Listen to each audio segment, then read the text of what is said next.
Assalamu alaikum students, how are you all? Hope so you are fine.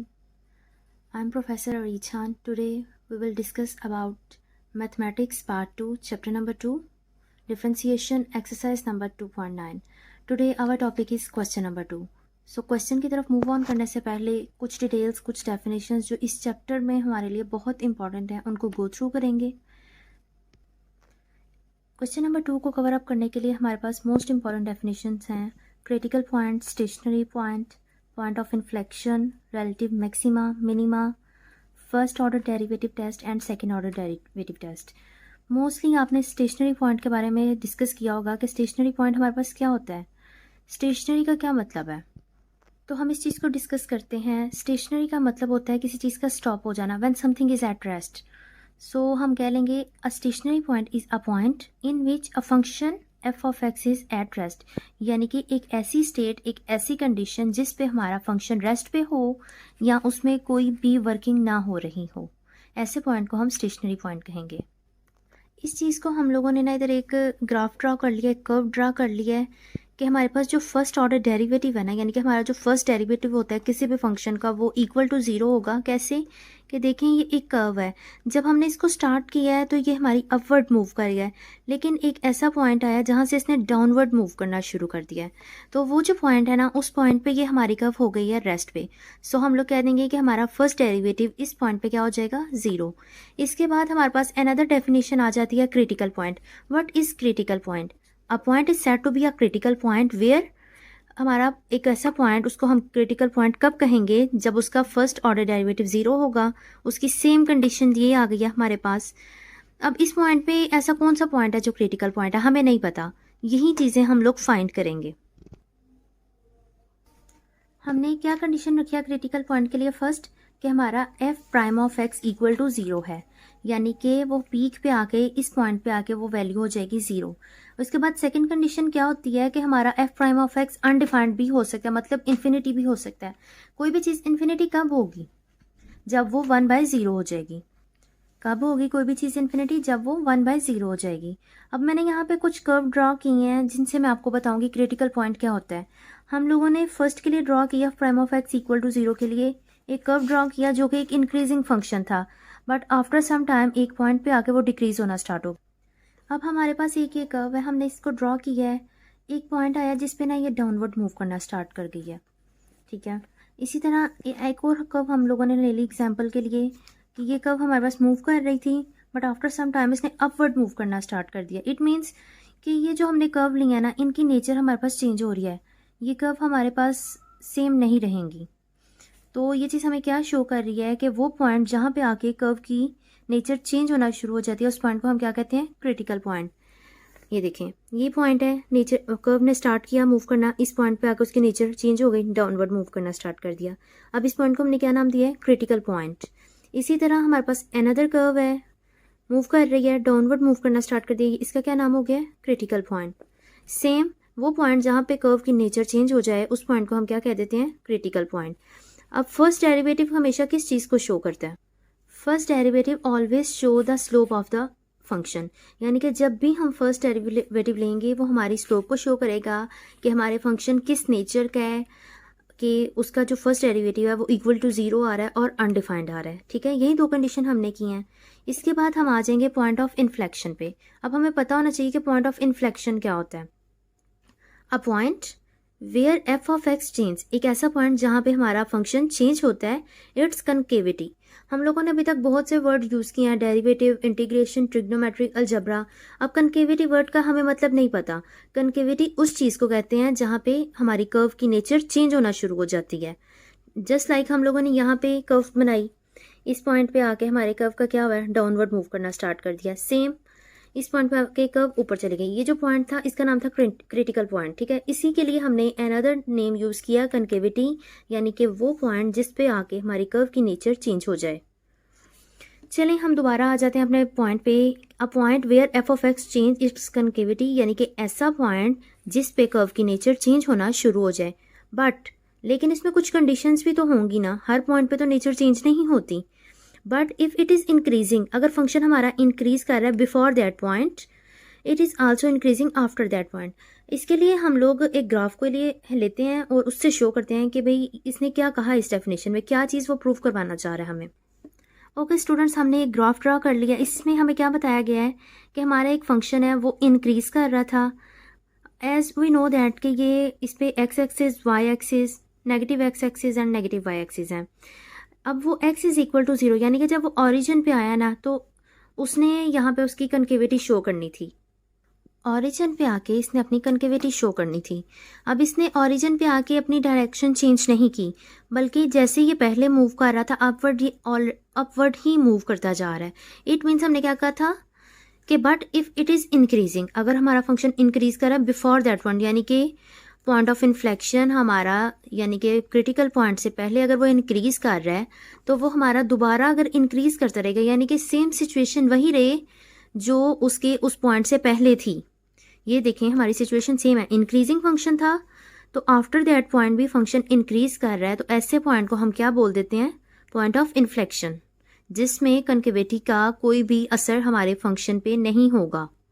अगर वो decrease कर रहा है तो वो डिक्रीज करता जाएगा, इंक्रीज कर रहा है तो वो इंक्रीज करता जाएगा। इसके लिए हमने एक प्रॉपर डेफिनेशन रखी है, a point in which situation is same after concavity is said to be the point of inflection, यानी कि ऐसा पॉइंट जो कनकेविटी के बाद भी अपनी सिचुएशन मेंटेन रखे, बरकरार रखे, उसको हम कह देते हैं पॉइंट ऑफ इन्फ्लेक्शन। इसके बाद हमारा थर्ड पॉइंट था रिलेटिव मैक्सिमा और मिनिमा। हमें वर्ड से ही अंदाज़ा हो जाना चाहिए थोड़ा बहुत कि मैक्सिमा मैक्सिमम से निकला है जबकि मिनिमा मिनिमम वर्ड से निकला है। अब हमने एक कर्व ड्रा की है, एक ऐसा पॉइंट आया x, हम इस पॉइंट को नाम दे देते हैं। एक ऐसा पॉइंट आया x जहाँ पे ये कर्व मैक्सिमम थी, यानी कि अपनी पीक पे थी। इसके बाद इसने डाउनवर्ड मूव करना स्टार्ट कर दिया है। अब वो पॉइंट जहाँ ये मैक्सिमम पे थी उस पॉइंट को हमने नाम दिया हुआ है रिलेटिव मैक्सिमा का, या फिर हम इसको स्टेशनरी पॉइंट भी कहते हैं। स्टेशनरी पॉइंट का क्या मतलब होता है कि वो चीज़ वहाँ पे रेस्ट पे है, मूव नहीं कर रही, वर्किंग नहीं कर रही। एंड अदर नेम इस पॉइंट के लिए हमने यूज़ करना है पीक पॉइंट। मैक्सिमा और मिनिमा, अब देखें मिनिमा मिनिमम से निकला, दोनों का ऑपोजिट मतलब है। हमने एक और कर्व ड्रा की है, यहाँ पे हमने देखें ऑपोजिट शेप्स हैं बिल्कुल। जो x है वो मिनिमम है हमारा, इट मीन्स कि जो हमारा x है ना वो टोटली डाउनवर्ड पे आ रहा है। अब हमारे पास क्वेश्चन ये है तो हमने इस x को क्या नाम दे दिया है, रिलेटिव मिनिमा का। Now we have question how to find maxima और रिलेटिव मिनिमा। अगर तो आपको ये चीज़ पता है तो आप सब इसके बारे में एक दफ़ा गो थ्रू कीजिएगा, लेकिन अगर आपको नहीं पता सो डोंट वरी, हम इस चीज़ को भी डिस्कस करेंगे कि भाई रिलेटिव मैक्सिमा और मिनिमम को कैसे फाइंड किया जाता है। रिलेटिव मैक्सिमा और मिनिमा को फाइंड करने के लिए हम लोग फर्स्ट डेरिवेटिव टेस्ट की हेल्प लेंगे, इससे इसको प्रूव करेंगे, फाइंड करेंगे। फर्स्ट डेरिवेटिव टेस्ट में क्या कहा गया है, F of X is a function defined A B, यानी कि जो हमारा एक फंक्शन है वो इंटरवल ए बी में है, ठीक है, उसका इंटरवल क्या है, A B. Firstly we will find relative minima. इसके लिए हमारे पास इफ़, हम एक कंडीशन ले रहे हैं, if F prime belong, okay students, firstly we will find relative minima. इसके लिए हम लोगों ने एक कंडीशन रखी है, इसकी कंडीशन 1 है first derivative into x minus epsilon not, यानी कि हम फर्स्ट डेरिवेटिव में से कोई भी ना एप्सिलॉन नॉट हमने माइनस कर लिया तो वो हमारा होगा लेस देन 0। एंड हम लोगों ने सेकंड क्या है कि इसी तरह हमारे पास फर्स्ट डेरिवेटिव में कोई चीज़ अगर हम ऐड कर लेते हैं तो हमारी ग्रेटर देन 0 होनी चाहिए। इसको हम लोग एक ग्राफ से, एक कर्व की हेल्प से सॉल्व करते हैं। मिनिमा का मतलब हम लोगों को पता है, जो वर्ड मिनिमम से निकला है, ठीक है। अब हमारा एक एरिया था, एक इंटरवल था, वो क्या था, x बिलोंग्स ए बी, यानी कि a से b तक का जो इंटरवल है x उसमें बिलोंग कर रहा है। हमारे पास एक कर्व है, इस कर्व में अब हमारे पास जो x है ना, हमें पता होना चाहिए कि ये x हमारा एक स्टेशनरी पॉइंट है। अब हमारे पास क्वेश्चन ये है कि x माइनस एप्सिलॉन नॉट कहाँ से आया है और x प्लस एप्सिलॉन नॉट कहाँ से आया है, ये है क्या। तो देखें बच्चे, जब हम कोई चीज़ माइनस करते हैं ना, इसका मतलब है कि उस स्टेशनरी पॉइंट से थोड़ा सा पीछे, यानी कि उससे कुछ पहले की चीज़ें या पहले के पॉइंट्स, ठीक है। और जब उसमें कुछ चीज़ ऐड की जाएगी ना तो उस स्टेशनरी पॉइंट, उस 0 से आगे के कुछ पॉइंट्स हमें मिलते हैं, ठीक हो गया है। आई थिंक ये चीज़ अब आपको क्लियर होगी कि प्लस एप्सिलॉन नॉट का क्या मतलब है और माइनस एप्सिलॉन नॉट का क्या मतलब है। अब मैं इस चीज़ को 2 लाइनों में एक्सप्लेन करती हूँ कि अगर हमने कोई भी नंबर या कोई भी वैल्यू पुट कर दी है x में और उसे माइनस किया एप्सिलॉन नॉट से और हमें आंसर नेगेटिव मिल गया है, तो इसका क्या मतलब है कि हमारा फंक्शन डिक्रीज हो रहा है। ये हमें ग्राफ से बहुत अच्छे से नजर आ रहा है कि हमारे स्टेशनरी पॉइंट से पीछे की जो एरिया वो x माइनस एप्सिलॉन नॉट है। अब डिक्रीज का क्या मतलब होता है, घटना, कम होना। जब उससे पीछे की वैल्यू होगी तो इसका मतलब वो स्टेशनरी पॉइंट से कम है।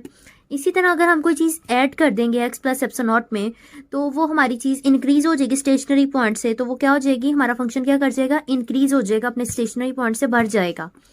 इसके लिए 2 लाइनें प्रॉपर हैं। ये आप लोगों को MCQs भी आ सकते हैं कि हमारा फंक्शन कब डिक्रीजिंग है, कब इंक्रीजिंग है, उसके नेगेटिव पॉइंट का क्या मतलब है, उस पर पॉजिटिव पॉइंट का क्या मतलब है, ठीक है। If we put any value, हम कोई भी वैल्यू पुट कर देंगे ना x माइनस एप्सिलॉन नॉट में, और वो हमें नेगेटिव आंसर देगी, तो वो हमारा फंक्शन डिक्रीज करेगी, ठीक है। और अगर वैल्यू पुट करने से हमारा आंसर पॉजिटिव आ जाता है, तो हमारा फंक्शन इंक्रीज कर रहा है।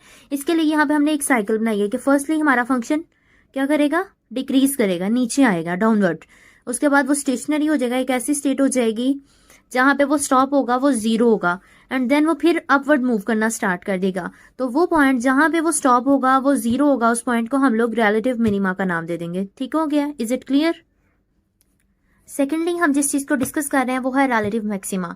इन सबको डिस्कस हम लोगों ने किससे किया है, फर्स्ट डेरिवेटिव टेस्ट की हेल्प से, ठीक है।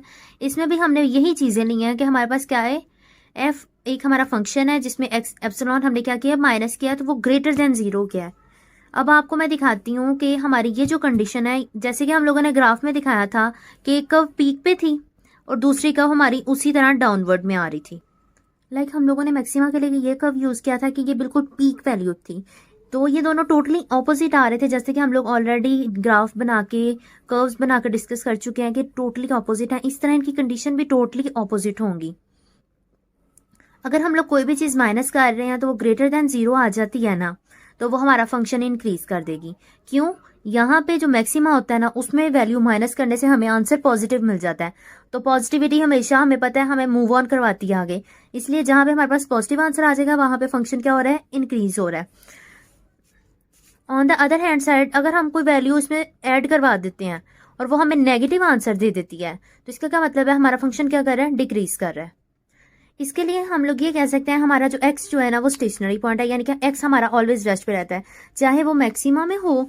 जैसे कि हमारे पास मैक्सिमा में x है, हमारा ये स्टेशनरी पॉइंट था, इसे हम लोगों ने पीक पॉइंट कह दिया। स्टेशनरी का क्या मतलब होता है कि हमारा x जो है 0 हो जाता है, और मिनिमा में भी हमारा x 0 था, उसके लिए कब हम लोगों की ऑपोजिट आ जाती है। ओके, हम लोग कह सकते हैं कि where x is a stationary value. इसके लिए हम एक एग्जांपल ले लेते हैं। Let's suppose we have stationary value, हमें नहीं पता हमारे पास स्टेशनरी वैल्यू क्या है। स्टेशनरी वैल्यू हमारी 0 हो सकती है, 1 हो सकती है, 2 हो सकती है। बेसिकली स्टेशनरी वैल्यू क्या है, x, यानी कि x हमारा 0, 1, 2, 3 अप टू सो ऑन कुछ भी हो सकता है। हम लोग लेट्स सपोज कर लेते हैं कि हमारे पास जो x है ना वो हमारा है इक्वल टू 2। अब उसे हमने मैक्सिमा और मिनिमा में पुट करना है। हम लोगों ने पुट किया, हमारे पास क्या आ गया है, 2 माइनस एप्सिलॉन नॉट और आ गया 2 प्लस एप्सिलॉन नॉट, यानी कि हमने एक वैल्यू फिक्स कर लिया। भाई हमारे पास x 2 है। एग्जाम्पल आप लोग ये कर रहे हैं, आप इस चीज को याद रखिएगा कि हमारे पास एक वैल्यू है 2 जो कि x है। हमने 2 को माइनस भी किया है, 2 को हमने प्लस भी कर दिया। तो जब हम माइनस और प्लस हमने कर दिया तो इसका रिलेटिव मिनिमा का ग्राफ कुछ यूं बन जाएगा।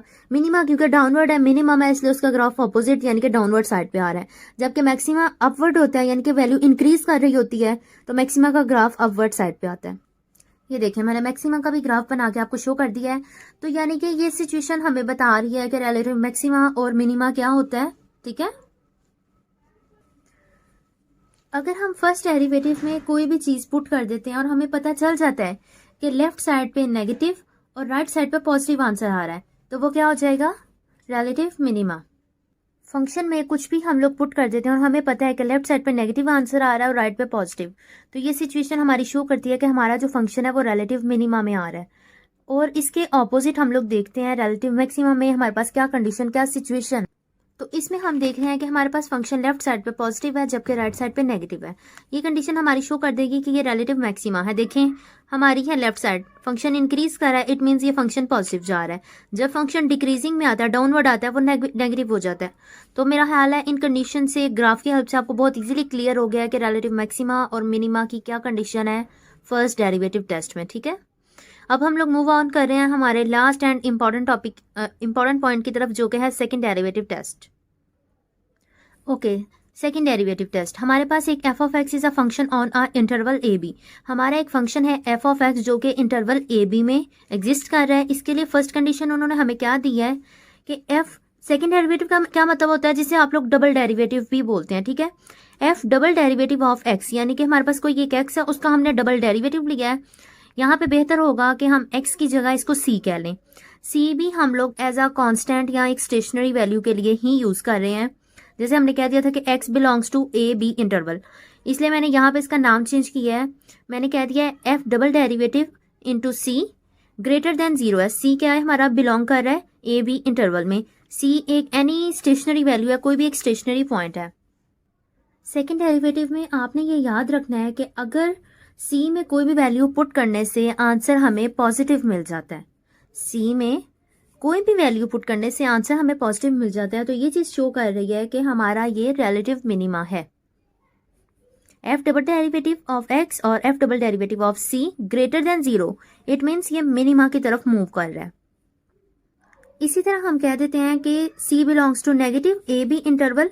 अगर वो हमारा नेगेटिव की तरफ मूव करेगा, इंटरवल नेगेटिव साइड पे मूव करेगा, तो वो हमारा क्या हो जाएगा, रिलेटिव मैक्सिमा हो जाएगा। मैक्सिमा के लिए भी हमारे पास सेम कंडीशन, यहाँ पे हमारे पास सेम कंडीशन है कि अगर पॉजिटिव है तो मिनिमा है, नेगेटिव है तो मैक्सिमा होगा। अब हम कह सकते हैं कि जो हमारा c है वो एक स्टेशनरी वैल्यू है, क्योंकि हमने x को भी तो स्टेशनरी वैल्यू कहा था, तो x को हमने c से रिप्लेस किया है, तो c भी हमारा एक स्टेशनरी वैल्यू हो जाएगी।